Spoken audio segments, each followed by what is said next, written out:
అందరికీ నమస్కారం. ఇవాళ మనతో పాటు ఐకాన్ ఆస్ట్రాలజర్ గట్టుపల్లి సురేష్ బాబు గారు ఉన్నారు. గురుగారితో మాట్లాడదాం. గురుగారు నమస్కారం. జై శ్రీమన్నారాయణ. గురుగారు, ఇప్పటి వరకు మంత్లీ ప్రెడిక్షన్స్ చూసాం. ఇప్పుడు మరి 2025లో మేషరాశి నుంచి మీనరాశి వరకు మరి ఈ ప్రెడిక్షన్స్ ఎలా ఉన్నాయి చూద్దాం. ముందుగా గ్రహాల మార్పులు ఎలా ఉన్నాయి, ఆ మార్పులు ద్వాదశ రాశుల మీద ఎలాంటి ఇంపాక్ట్ చూపించబోతున్నాయి, ముందుగా మేషరాశి వారికి ఎలా ఉండబోతుందో చెప్పండి 2025 సంవత్సరం. అలానే మనము చూసినట్లయితే ఎందుకు మనము అంటే ఇంత ముందుగానే ఎందుకు మనం చెప్పుకోవాల్సి వస్తుంది ఫస్ట్ ఆఫ్ ఆల్ అంటే, ఇప్పుడు మా పెద్దవాళ్ళు ఉంటారు, అంటే అందరిలో ఉండేది ఇది. మా పూర్వీకులు ఏం చేసేవాళ్ళు అంటే, ఇప్పుడు వర్షాకాలం వస్తుంది అనుకోండి, అప్పుడు మనకి గ్యాస్ పొయ్యిలు ఉండేవి కాదు కదా. ఈ వర్షాకాలం వస్తున్నప్పుడు ముందుగానే ఎండాకాలం ఉన్నప్పుడే కట్టి పుల్లలు ఎండబెట్టుకోవడం, వర్షాకాలంలో సంబంధించినట్టు అన్నీ కూడా ఏర్పరచుకోవడం, బియ్యం కానివ్వండి, పికిల్స్ పెడతాం. ఎండాకాలంలో పికిల్స్ పెడతాం. ఎందుకు అలా జాగ్రత్తగా పడతామంటే, వానాకాలం శీతాకాలంలో అవి తింటూ ఉంటారనమాట. కూరగాయలు దొరికేవి కాదు కొన్ని సీజన్లో బియ్యం కూడా ఇబ్బంది అయ్యేవి. వర్షం ఫుల్గా ముసురు పట్టిద్ది, అంటే ఒక వారం రోజులు వర్షం పడుతూనే ఉందనుకో, బయటికి వెళ్ళిన సిచ్యువేషన్ ఉంటుంది. అలాంటప్పుడు ఎండాకాలంలో ఇవన్నీ సమకూర్చుకుంటే కూర్చొని 6 నెలల పాటు తిన్నా కూడా ఇబ్బంది ఉండదు. పొలాల్లో పంటలు కూడా ఉండవు ఆ టైంలో. అందుకొని జాగ్రత్త పడతారు. అందుకని మనము ఒక 2-3 నెలల ముందుగానే మనం నెక్స్ట్ ఇయర్ ప్రెడిక్షన్ చెప్పుకుంటే, అప్పుడు తీసుకునేటువంటి జాగ్రత్తలు ఏవైతే ఉందో ఇప్పటి నుంచి జాగ్రత్త పడతా ఉంటాం. కొన్ని గ్రహాలు ఇంకోటి ఏంటంటే, ప్రతి సంవత్సరం కూడా ప్రెడిక్షన్స్ వేరు. ఆ సంవత్సరం చెప్పుకోవచ్చు. కానీ పర్టికులర్గా ఈ సంవత్సరం ఎందుకు మనం ప్రెడిక్షన్స్ ముందుగానే చెప్పాల్సి వస్తుందంటే, ఏకధాటిగా 4 గ్రహాలు మారుతూ ఉన్నాయి. ఈ 4 గ్రహాలు మారడం వలన అందరి ఈ ద్వాదశ రాసుల వాళ్ళు ఉన్నటువంటి ఎవరైతే ఉన్నారో ఈ భూమండలం మొత్తం కూడా, ఆ ఆకాశం కింద జీవించేటువంటి వాళ్ళందరికి కూడా ఈ యొక్క ప్రెడిక్షన్స్, ఈ యొక్క పరిహారాలు చేసుకుంటూ ఉంటే వాళ్ళలో ఉన్నటువంటి దోషాలు కానీ, వాళ్ళలో ఉన్నటువంటి చెడు కానీ ఇంకేమైనా ఉంటే కూడా అవి ఎంతటితో పోతాయి. ఈ రాసుల్లోనూ కూడా ప్రాబ్లమ్స్ వస్తాయి, రాసుల్లోనూ కూడా పరిహారాలు ఉంటాయి. ఇంకోటి ఏంటంటే మంచి జరగవచ్చు. అంటే కుడి ఎడమ అంటే ఎట్లా ఉండదంటే, ఓడలు బళ్ళు అవుతాయి, బళ్ళు ఓడలు అవుతాయి అంటారు. అలానే ఈ 4 గ్రహాలు మారడం వలన అన్ని రకాలుగా మంచి జరగవచ్చు, కొంతమందికి మిశ్రమ ఫలితాలు ఉండొచ్చు. ద్వాదశ రాశుల వారికి అందరూ కూడా మంచి జరగాలని కోరుకుంటూ, అందుకోసమే మనం ఏంటంటే మేజర్గా ముందుగా చెప్పుకుంటే వాళ్ళు దాని దగ్గర జాగ్రత్త పడతారు కదా అనే ఒక ఉద్దేశంతో మనము ముందుగా చెప్పుకోవడం జరుగుతుంది. సో దీంట్లో ఏంటంటే మేషరాశి, ఇప్పుడు మనకి మేజర్గా గ్రహాలు ఏంటంటే, గురువు గ్రహం వచ్చేసి నెక్స్ట్ ఇయర్ 2025 సంవత్సరము, అంటే మనకి రానున్న సంవత్సరం 2025 సంవత్సరంన మే 15వ తారీఖున గురువు మారుతున్నారు. అలానే మనకి రాహుకేతువులు వచ్చేసి 30 అదే మే నెల 2025న మారుతున్నాడు అనమాట. అయితే శని భగవానుడు అనేది 2.5 సంవత్సరానికి ఒకసారి మారుతాడనమాట. అంటే దాదాపు 30 నెలలకి మారుతూ ఉంటుంటాడు. అయితే ఈ శని భగవానుడు వచ్చేసి 29 మార్చి 29, 2025న మారుతున్నాడు అనమాట. సాయంత్రం 4:45 మార్పు అనేది గ్రహం నుంచి ఇంకో గ్రహానికి వెళ్ళడం అనేది జరుగుతోంది.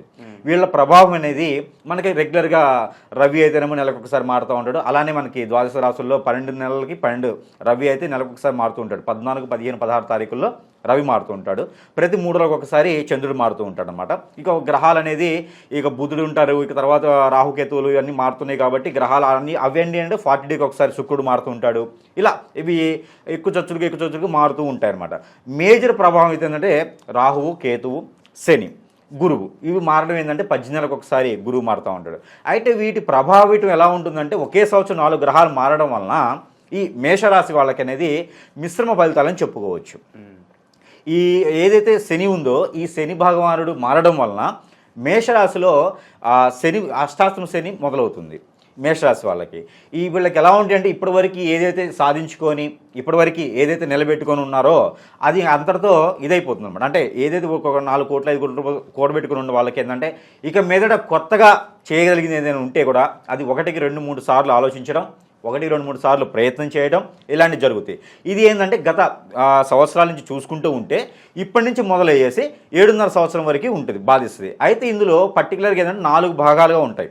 దీంట్లో ఈ మేషరాశి వాళ్ళకి ఏంటంటే 2.5 సంవత్సరం ఇబ్బందికరంగాను, మరో 2.5 సంవత్సరం మిశ్రమంగాను, మరో 2.5 సంవత్సరం కొంచెం పూర్తిగా తొలగిపోయినట్టు విధంగా కనిపిస్తుంది అనమాట.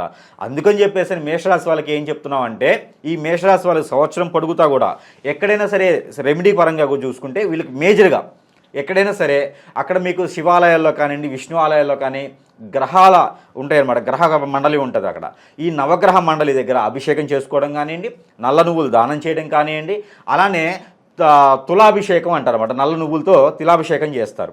ఈ తిలాభిషేకం చేయించుకోవడం కూడా 11 బస్తాల నువ్వులు అంటే 5.5 క్వింటాల నువ్వులు 5.5 క్వింటాల నువ్వులతో అంటే మేషరాశిలో ఎవరైనా పొలిటీషియన్స్ కానీ పెద్ద పెద్ద సెలబ్రిటీస్ కానీ ఎక్కువ జనాలతో పని ఉండేసి జనానికి మంచి చేయాలని చేసేటువంటి ఆలోచన ఉన్నవాళ్ళు కానీ బిజినెస్ పర్సన్స్ కానీ బిగ్గెస్ట్గా వీళ్ళ వల్ల నలుగురు బాగుపడతారు చూసారా. అలాంటి పర్సన్స్ మేషరాశిలో ఎవరైనా ఉంటే కనుక వీళ్ళకి ఒక వారము నక్షత్రము తేదీ ఇవన్నీ ఏమి లేకుండా 2025 మనకి మార్చి నుంచి మనకి 2025 డిసెంబర్ వరకు కూడాను ప్రతి నెల చేసుకున్నా 3 నెలలకు ఒకసారి చేసుకున్నా కూడా వీళ్ళు తిలాదానం అంటారు. ఈ తిలాదానం అనేది చేసుకున్న తిలాభిషేకం అంటారు. ఈ తిలాభిషేకం ఎలా చేయాలి అంటే 11 బస్తాల నువ్వులు 11 బస్తాలు అంటే బస్తాకి వచ్చేసి 30 కిలోల నుంచి 50 కిలోలు ఉంటుంది. మనం 50 కిలోల బస్తాది 11 బస్తాలు అంటే 5 క్వింటాల నర అంటే 550 కిలోలు నువ్వులు నల్ల నువ్వులు ఇవి తీసుకొని నల్ల జీలకర్ర దొరుకుతుంది. నల్ల జీలకర్ర వచ్చేసి 50 కిలోలు. ఈ రెండు తీసుకొని తనకు తానుగా అంటే ఒక బ్రాహ్మణి చేత తనకు తానుగా అభిషేకం చేసుకోవాలి. ఈ అభిషేకం చేసుకోవడం వలన అష్టాదశలో ఉన్నటువంటి ఏదైతే శనిగ్రహ శోభ కానీ శనిగ్రహ బాధ కానీ ఉంటే కనుక అవి తొలగిపోయేసి ఆ శని బాధ అనేది మేషరాశిలో ఉన్నప్పటికీ కూడా వీళ్ళకనేది ఎక్కువ బాధించకుండా ఇప్పటివరకు ఎలా అయితే శని భగవాను యొక్క బాధ లేకుండా నడుస్తుందో అదేవిధంగా ఈ శని భగవానుడి యొక్క ఇబ్బంది లేకుండా నడిచే విధంగా ఉంటుందన్నమాట. ఎక్కువ బాధించదు వాళ్ళని. ఈ తిలాతో అభిషేకం చేసుకున్నటువంటి దానం ఏదైతే ఉందో ఇవి తీసుకెళ్లేసి బ్రాహ్మడే ఏమైనా చేసుకుంటాడు, వాటితో సంబంధం లేదు. బ్రాహ్మడికి దానం ఇచ్చేయాలి. అది ఎన్ని రూపాయలైనా సరే ఆ బ్రాహ్మడు దానం ఇస్తే వీళ్ళకు ఉన్నటువంటి క్యాటర్ కావచ్చు, పదవులు కావచ్చు, పొలిటీషియన్స్ కావచ్చు, సెలబ్రిటీస్ కావచ్చు, బిజినెస్ పర్సన్స్ కావచ్చు, ఇంకా అదనగా వీళ్ళకి ఏదైనా క్యాడర్ ఉంటే కనుక ఒక కలెక్టర్ లాయర్ ఉంటారు అందులో. మేషరాశులు అంటే ఎక్కువ శాతం గ్రూప్ 1లోకి చూస్తూ ఉంటాం మనం. వాళ్ళకి ఏంటంటే ఎక్కువ ఫైర్ ఉంటుంది. ఫ్లైట్లో తిరగడం కానివ్వండి, ఎప్పుడు విదేశాల్లో వికసించడం కానివ్వండి, ఏదో రకంగా వాళ్ళు అన్ని రకాలుగా చూస్తూ ఉంటారనమాట. అందుకని ఈ యొక్క దానం చేసుకుంటూ ఉంటే వాళ్ళకి చాలా మంచి ఫలితం అనేది మనకి కనిపిస్తూ ఉందన్నమాట. అలానే మనం చూసుకున్నట్లయితే కనుక ఈ మేషరాశి వాళ్ళకి జనవరి నుంచి మార్చి వరకు ఒకలాగా ఓకే బాగుంటుంది. ఎందుకంటే వాళ్ళకి ఇదే ఎప్పుడంటే మార్చి 29వ తారీఖు మారతాడు కాబట్టి అప్పటి వరకు వీళ్ళకి ఎలాంటి దోషాలు అయితే లేదు. ఈ సంవత్సరం ఎలా అయితే నడిచిందో 2024లో 2024లో ఎలా అయితే ఉందో 2025 మార్చి వరకు కూడా మార్చి చివరాఖరి వరకు కూడా ఇలానే ఉంటుంది. కాకపోతే ఈ దానము శనీశ్వరుడు మారక ముందు కూడా చేసుకోవచ్చు. శివరాత్రి తర్వాత ఎప్పుడైనా సరే ఈ తిలాదానం అనేది చేసుకోవచ్చు అనమాట. చేసుకోవడం వల్ల వాళ్ళకి మంచి ఫలితం ఉంటుందని మనం చెప్పుకోవచ్చు.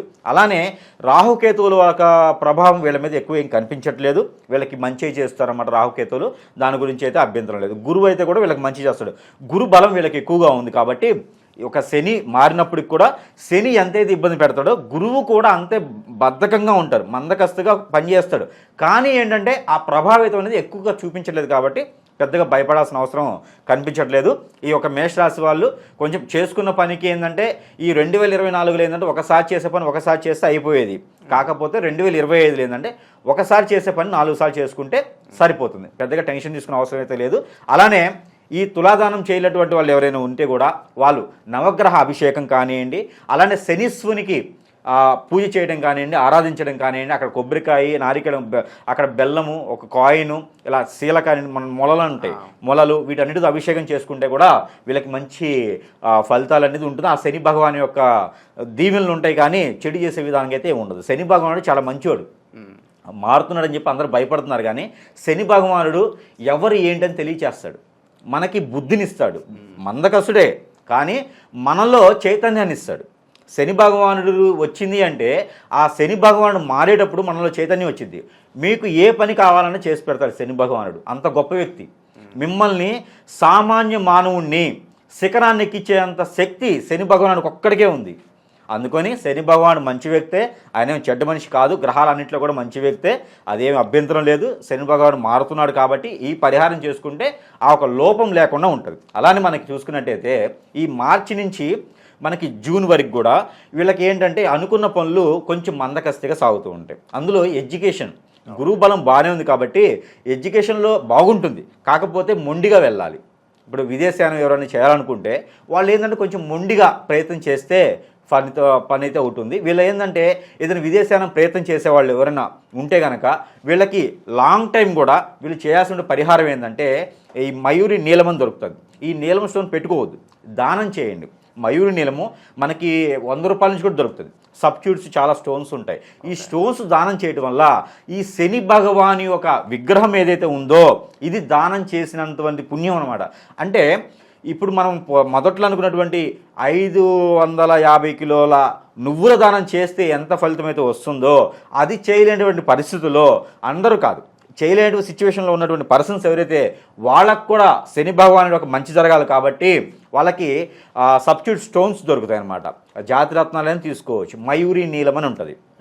ఈ మయూరి నీలం స్టోన్ తీసుకొని ఎవరికైనా తన చేతులతో దానం చేస్తే ఏదైనా బ్రాహ్మణోత్తమునికి కనుక దానం చేసినట్లయితే ఏదైనా నవగ్రహాల దగ్గర బ్రాహ్మణోత్తముని చేత మంత్రోచ్చారణతో గోత్రనామాలతో తన పేరు చెప్పుకొని మేషరాశిలో ఉన్నవాళ్ళు గోత్రనామాలను చెప్పుకొని ఈ స్టోన్ కనుక దానం చేసినట్లయితే వాళ్ళ దాంట్లో శని బాధించేటువంటిది ఏదైతే ఉంటే కూడా ఆ శని భగవాన్ యొక్క బాధ అనేది పోయేసి మంచి శుభదంగా తను చూసేటువంటి ప్రయత్నం ఉంటుంది. ఇది ప్రతి సంవత్సరం ఒకటి చేస్తే కూడా సరిపోతుంది. అది మనకి ఏంటంటే మార్చి నుంచి జూన్ లోపున ఇది చేసుకోవచ్చు అనమాట. విదేశీయానాలకు ప్రయత్నం చేసేవాళ్ళు ఈ యొక్క స్టోన్ కనుక దానం చేస్తే చాలా మంచిది. అలానే మనకి జూన్ నుంచి ఆగస్టు వరకు, ఆగస్టు సెప్టెంబర్ వరకు కూడా పనిచేస్తామంటే ఈ జూన్ నుంచి సెప్టెంబర్ వరకు కూడా ఎవరైనా కొత్తగా వ్యాపారాలు పెట్టాలనుకుంటా కూడా వాళ్ళు ఆ టైంలో పెట్టుకోవచ్చు. ఏది మేషరాశిలో ఉన్న వాళ్ళు కనుక మొదటి సంవత్సరంలో 6 నెలలు మాత్రం వద్దనకుండా 6 నెలలు 7 నెలలు తీసేసుకొని సెప్టెంబర్ మాసం నుంచి కనుక వీళ్ళు ఏదైనా వ్యాపారం చేసుకోవాలనుకున్న వాళ్ళు సెప్టెంబర్ మాసం చేసుకుంటే ఆ శని భగవానుడు అతను ఏంటంటే స్థిరస్థాయిగా కూర్చోడానికి 3 మంత్స్ పడుతుంది. అతను మార్చిలో మారినప్పటికీ కూడా 3 నెలలు బట్టి తను ఒక ప్రతిఫలం కానివ్వండి విపత్తు చూపించాలన్నా కూడా 3 నెలలు పడుతుంది. ఆ తర్వాత 3 నెలలు మాత్రము సైలెంట్గా ఉంటే మంచిది. ఎవరైనా వ్యాపారం చేయాలనుకున్న వాళ్ళు ఆగస్టు సెప్టెంబర్ నుంచి వ్యాపారం చేసుకోవడానికి మంచిది. ఎటువంటి వ్యాపారాలు కలిసి వస్తాయి గురుగారు పెట్టుబడి పెట్టాలనుకుంటే కనుక? తప్పకుండా ఇనుము, ఇసుక, ఇటుక, కన్స్ట్రక్షన్ ఇలాంటి ఫీల్డ్లో చేసుకుంటే ఆ శని భగవానుడి యొక్క కృప చాలా బాగుంటుంది. వాళ్ళకి చాలా బాగా కలిసి వస్తుంది కూడా. రియల్ ఎస్టేట్ సంబంధించి కూడా చాలా బాగుంటుంది వీళ్ళకి. కన్స్ట్రక్షన్ ఫీల్డ్ చాలా బాగుంటుంది. మేషరాశి వాళ్ళకి కన్స్ట్రక్షన్ ఫీల్డ్ చేసుకోవచ్చు. అలానే ఎడ్యుకేషన్ సంబంధించి ఇన్స్టిట్యూట్స్ కానివ్వండి, బుక్ స్టాల్స్ కానివ్వండి, అలా ఏదైనా ఎడ్యుకేషన్ సంబంధించి కాలేజెస్, స్కూల్స్ ఇలాంటి మేనేజ్మెంట్స్ ఏం చేసుకుంటే కూడా మేషరాశిలో బాగా కలిసి వస్తుంది. అందరూ కూడా బాధపడుతుంటారు శని మారుతున్నాడు అని చెప్పేసి ఈ రోజు నుంచి దిగులు పడుతూ ఉన్నారు. నేను చాలామందికి చూశాను. కానీ అంత అవసరమైతే ఏం లేదు, బాగుంటుంది. శని అనేది కొన్ని రాసులకి బాధిస్తాడు, కొన్ని రాసులకు కలిసి వస్తుంది. అందులో ఒకటి మేషరాశికి బాధించినప్పటికీ కలిసి వస్తుంది.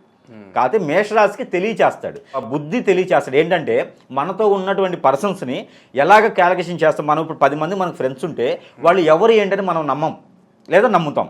కాకపోతే ఈ శని భగవానుడు ఏం చేస్తాడంటే ఏ పర్సను ఎలాంటి వ్యక్తి మనకు తెలియచేస్తాడు. దాని తగ్గట్టుగా మనం ఎలా మేలుకోవాలి, ఎలా మెదులుకోవాలి, ఎలా నిలబడాలి, ఇవి తెలియజేసేదే శని భగవానుడు. అందుకని శని భగవానుడు మారుతున్నాడు కదా, వస్తున్నాడు కదా అని ఎవరు టెన్షన్ పడే అవసరం లేదు. వీళ్ళకి పరిహారాలు చేసుకుంటే మంచి జరుగుతుంది. ఉన్నది చెడు, కానీ పరిహారం చేసుకుంటే చాలా మంచి జరుగుతుంది అనమాట. అందుకని వ్యాపారస్తులు ఎవరైనా ఉంటే సెప్టెంబర్ మాసం అట్లా చేసుకుంటే వీళ్ళకి మంచి జరుగుతుంది. ఆగస్టు సెప్టెంబర్ నెలలో వ్యాపారాలు బాగా పనికి వస్తుంది. అలానే అక్టోబర్ నుంచి డిసెంబర్ వరకు కూడాను వీళ్ళకి అక్టోబర్ నుంచి డిసెంబర్కి ఏదైనా దీర్ఘకాలికంగా ఉన్నటువంటి జబ్బులు కానీ దీర్ఘకాలికంగా ఉన్నటువంటి రోగాలు కానీ ఏమైనా ఉంటే అలాంటి రోగాలకు తగ్గేందుకు ఆస్కారం ఉంటుంది. శని భగవానుడు చెడు చేస్తాడంటారు కదా, కానీ మేషరాశిలో ఉన్నప్పటికీ కూడా మేషరాశి శని భగవానుడి యొక్క చెడు ఉన్నప్పటికీ కూడా ఈ రోగాలు, నొప్పులు, జబ్బులు ఉన్నటువంటి వాళ్ళకి ఎవరికైనా సరే ఆ 3 నెలల్లో కనుక ట్రీట్మెంట్ తీసుకున్నట్టయితే కనుక ప్రకృతి వైద్యంలో ఇంకా మంచిది. మేషరాశి వాళ్ళకి ప్రకృతి వైద్యం చాలా బాగా పనిచేస్తుంది. ఈ ప్రకృతి వైద్యం కనుక వాళ్ళు సహరించి తీసుకుంటే కనుక వాళ్ళకు ఉన్నటువంటి రుమ్మతులు, రోగాలు, జబ్బులు ఏమైనా ఉంటే కూడా అవి దీర్ఘకాలికంగా వెళ్ళిపోయేటువంటి ఇది ఉంటుంది. కాబట్టి ఈ 3 నెలల్లో అలా హెల్త్ ఇష్యూస్ ఏమైనా ఉన్న వాళ్ళు కూడా ప్రయత్నం చేసుకుంటే చాలా మంచి జరుగుతుంది. ఇది శని భగవానుడు మారినా, ఒకవేళ గురువు మారినా కూడా, రాహుకేతులు మారినా లేదా చంద్రుడు మారినా కూడా వీళ్ళకి పరిహారాలు అయితే ఈ రకంగా చేసుకుంటే శని భగవానుడి ఒక బాధ కానివ్వండి, బుధుడు గురువు ఉన్నటువంటి సెంటిమెంట్లు కానివ్వండి, రాహుకేతువులు చూపించేటువంటి ఉపత్తులు కానివ్వండి, ఏవి కూడా వీళ్ళలో ఏమి ఉండవు, ఇబ్బంది ఏమి ఉండదు, బాగుంటుంది అంతాను. 2025 జనవరి నుంచి డిసెంబర్ వరకు మేషరాశి వారికి ఎలాంటి ఫలితాలు ఉంటాయి, అలాగే వీరు చేసుకోవాల్సిన పరిహారాలు చాలా చక్కగా వివరించారు గురుగారు. ధన్యవాదాలండి.